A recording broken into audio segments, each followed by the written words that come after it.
Right guys, I've just watched some of the new videos out there for the Sony Alpha 1 from Jared Polin, Dan Watson and Kai, for example.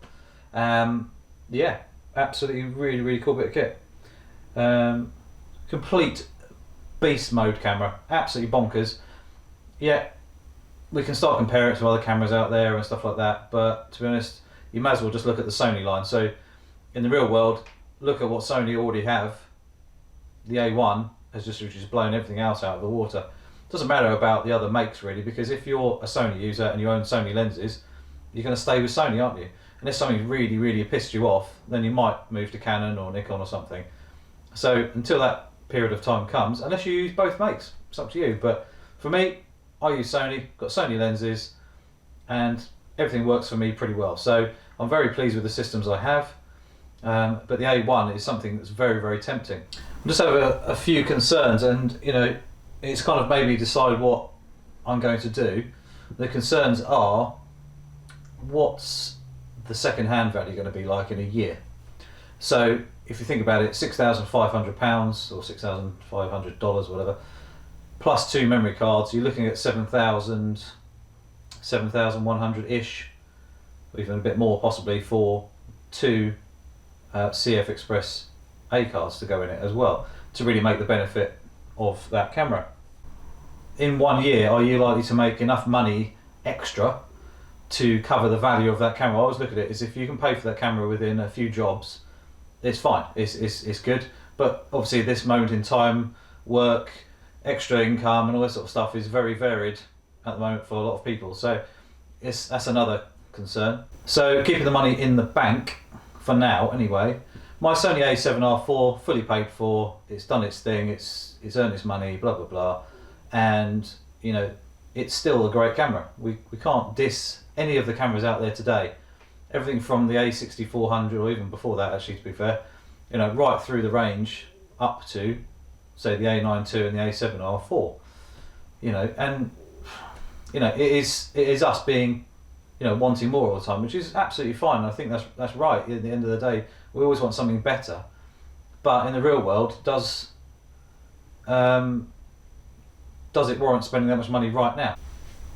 So guys, so one thing I'm really looking forward to, and I know a lot of people who ask me daily, I get messages after messages after messages from people on my YouTube channel, the RX10 Mark IV, and this is a camera where it's 3 and a bit years old now, and everyone is desperate for an RX10 Mark V, or whatever they might call it.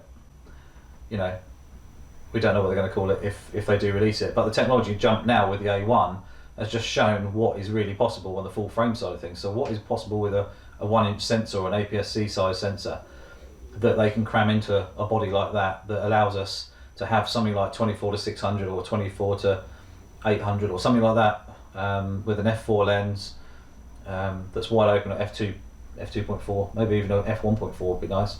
But depending on what they can actually bring out for us, is a game changer, because that camera, the RX10 Mark IV, has changed the way that I was doing photography generally for pleasure, not necessarily work, but the pleasure side of it, just going out for a walk, take a camera with me. I didn't have to take a big bag of lenses or anything like that, and the amount of times that the RX10 has let me capture shots that I know for a fact that I would have missed with the full frame camera, because I would have had the wrong lens on, or not brought the lens with me that I actually needed to take that photo. So the fact is that it's an incredible bit of kit. Yeah, high ISO, it's not all that amazing, but then we've got denoise software that can really help deal with that. So nothing's really an issue anymore. It's more the fact that today we'd like probably a few more megapixels just to help crop in a little bit more. If we can do 30 frames per second, that'd be cool, but 24 is absolutely fine. One thing I would love Sony to do is up the quality of the HFR mode. HFR mode, they should really stick in the full frame cameras. They've got the power there. HFR, up to 1,000 frames per second.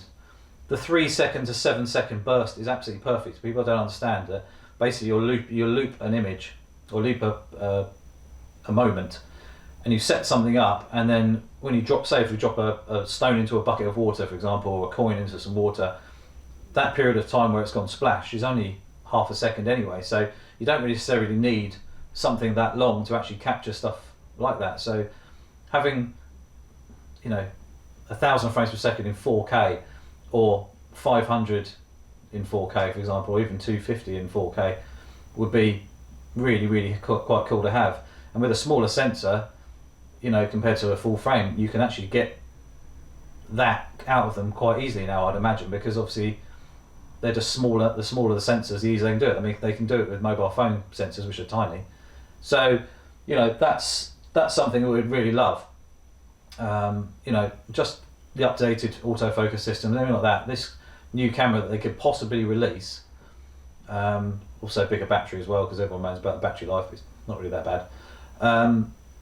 So yeah, hopefully Sony is going to release something this year which will keep us happy, as well as the full frame stuff out there, which obviously I use both sides of it. But the RX10 Mark IV, like I said, has been a game changer in the last 3 or so years. Obviously they had the the RX10 Mark 1, 2 and 3, which were still great cameras, but the Mark IV, when it came out, was just game changing because it was much faster, could do a lot more, and with the eye autofocus and the animal eye autofocus added and all that sort of stuff, it's just that much better.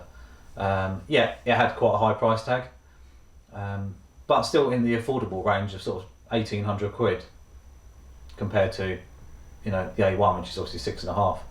So I think this side of the camera market could really have a really big boost, and I think they could really change the way that we take photos. But I'm sure Sony are probably scared if they release something too good in that area, the full frame side of things may get a bit so I think they're just being careful, but know what they're like. They'll probably release something quite amazing shortly, but we just got to wait and see. They're very secretive. Like I say, we didn't really know anything about the A1 for a while, so, and then suddenly boom, they just released this thing and that was it. So we shall see what happens. Anyway, don't forget to click subscribe button, the little notification bell down the bottom, and I shall see you soon.